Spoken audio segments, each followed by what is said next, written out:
va super kola. Maktabdagi sarguzashtlar. Do'stlik. Qizlar, yangilikni eshitdingizmi? Ma'lum bo'lishicha, Genri bilan Juli do'stlashib olishibdi. Ha, qiziq-ku. Qachondan beri? Genri unga xat yozib, yarashaylik deb uchrashuvga taklif qilibdi. Rostdanmi? Ha, shunaqa gaplar. Uchrashuv degani nima bo'ldi?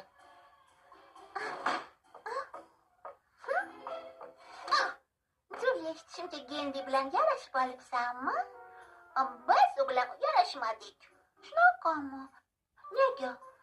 Darsdan keyin shirinlik yemoqchi edim. O'zi rozi bo'lmadi. O'yin tomosha qilmoqchi bo'lgan ekan. Bildingmi? Shu arzimas narsani deb urushib qoldinglarmi? Axir uzoq yillik do'stlar bo'lsangiz.